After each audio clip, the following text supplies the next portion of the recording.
Hi, this video is to discuss who I am and what all is going to be covered on this channel. For more detailed information, follow us after the cut.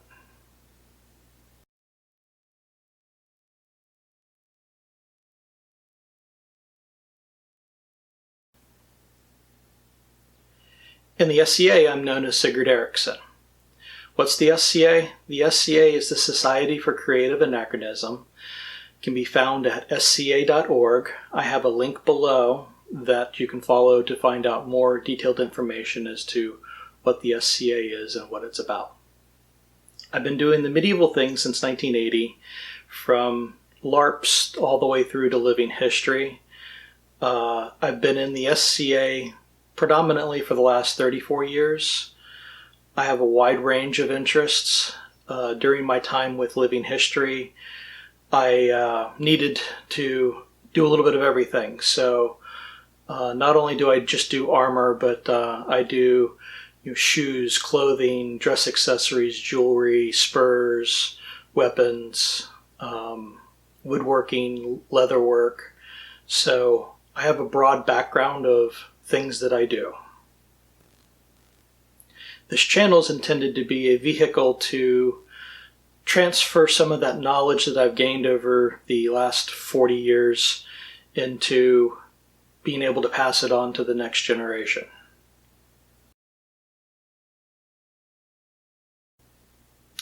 The goal of these videos is to create content for the new craftsman that is skill-based as opposed to doing large builds.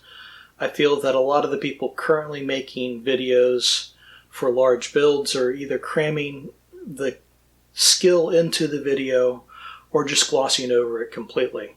My goal is to create individual videos on each skill set, like rolling an edge or making a crease, so that when I do big builds, I can refer back to these skill sets for how to do that specific thing, like rolling the edge, and not cram it into the big build, so that if you know what you're doing, you can just continue on. If you are new and you need more information, you can follow that video to see why I'm doing things the way I'm doing. You'll also find that in the next section, we'll be breaking down the playlist and covering more than just skill sets. There's a lot of other categories that I intend to cover.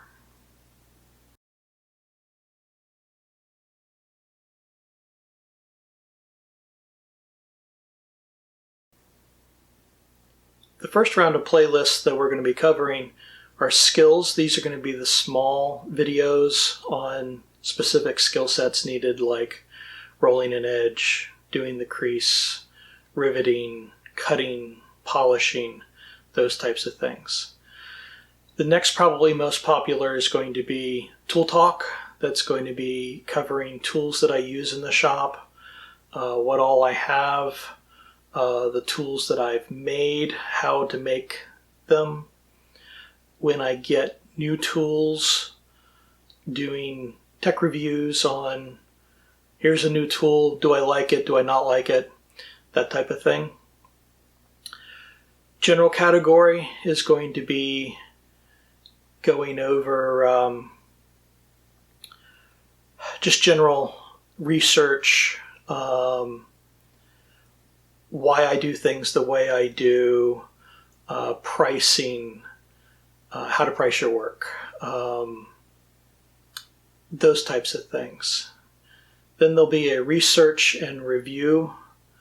That's going to be where I'm reviewing books, and specifically for the SCA, documentation, how to do your research, to build into the documentations for an entry into an A&S competition, how to create those documents, how to look at it, probably discussing critiquing and how to judge other people's work and that kind of stuff.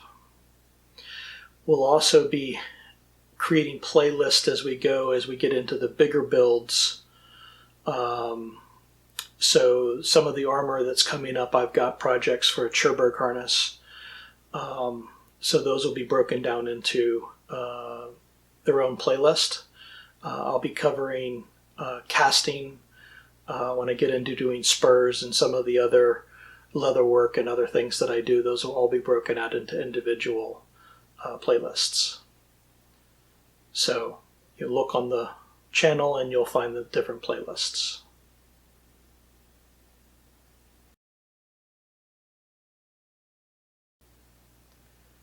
Why YouTube? Well, this channel is set up to transfer my knowledge, as I said earlier. I've tried to do DVDs in the past, and there's a lot of challenges in the past with doing that.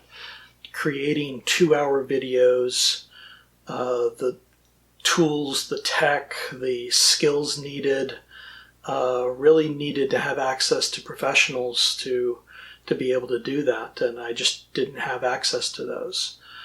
YouTube brings a venue, a vehicle to do small 5-minute videos or hour-long videos, or breaking the videos down into multiple sections and distributing them that way. The access to the tools and the tech has become a lot easier over the last few years. Having access to free editing software for video and sound, and YouTube itself having the ability to go and learn how to use these tools on YouTube. So YouTube has created the vehicle to allow the why.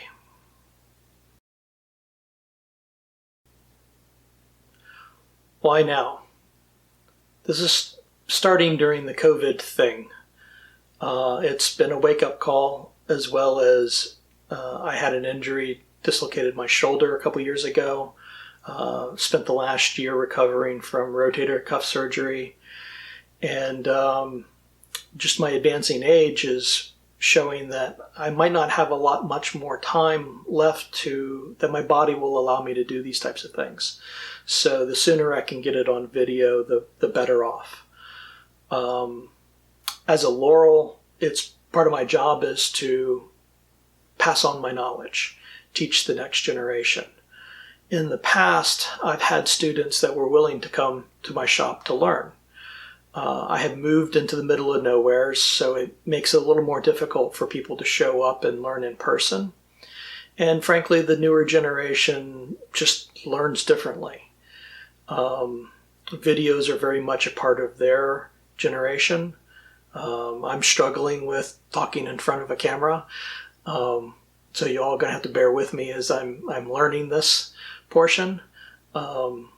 Even the students that will come to the shop in the future, by having access to these videos, they'll be able to learn skill sets on their own time, so that what time they do have here allows for them to get right down to what is it that they need to work on, what do they need to improve, and be able to create their goals faster. So I think this is a good thing across the board.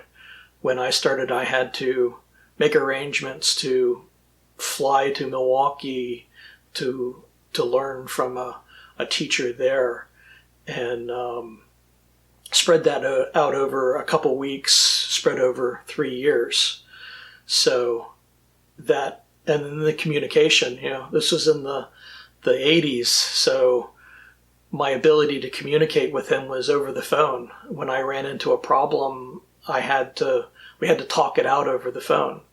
Nowadays with videos, somebody can send me a video on what they're doing, and I can send back what they need to work on. So this is providing a whole new vehicle for doing this. So now's a great time.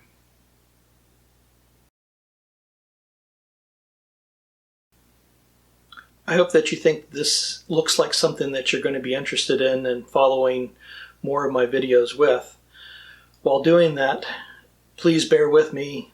The learning curve on doing this is pretty steep.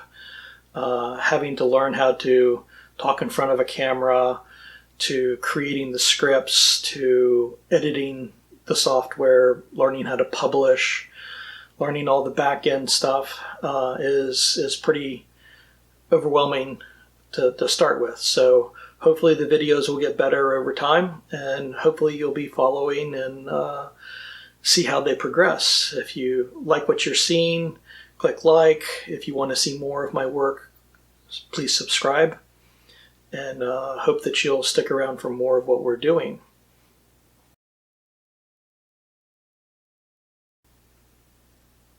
I currently have 80 videos in rough draft, and I'm figuring that's probably going to take me a little more than a year to shoot and release. I'm planning on releasing my videos on Sunday afternoon. If I have enough of a stockpile over time, I may release a second video in some weeks that are smaller or time sensitive, like I've got a new book that's just hit the market or a new tool that I think people should know about. I may intersperse those in earlier. Also, the more complex builds are probably going to take longer to shoot, so there could create some gaps. I'm hoping to have enough stockpile of short videos to fill in so we're not missing a week, but that may happen. Things like I'm going to do a series of videos on each step of the process to do lost wax casting. Right now I'm planning on, that's probably going to be about 10 episodes. And I haven't decided if I want to try to wait and release them all at one time, or as I go, or intersperse other like armor builds in between the casting videos. So we'll see how all of that works out. I also, with those casting videos, would like to go to other, there's a few other people that I've talked to about going to their shops and showing their processes and allowing for covering a wider range of types of casting. So instead of just lost wax the way I do it, maybe shell casting or sand casting, carving stone molds for pewter casting. I'll probably be doing a video on pewter casting into silicone molds. So I want to cover a wider range of how casting is done and how different people do things differently, just so that you all have a better background for the different tools, the different ways that will help you out. This is all about passing knowledge on to you guys, not necessarily how I do things.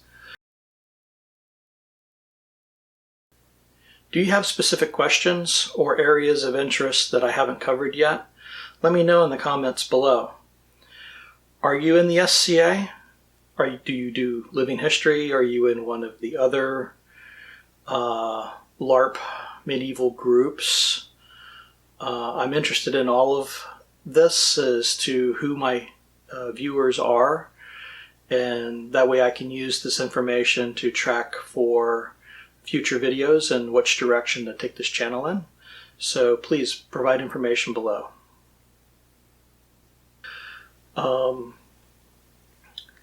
So that's about what I've got, and again, leave comments, subscribe for more information. The end card will have links to other videos to look at, so click on them and keep watching my videos. Thanks.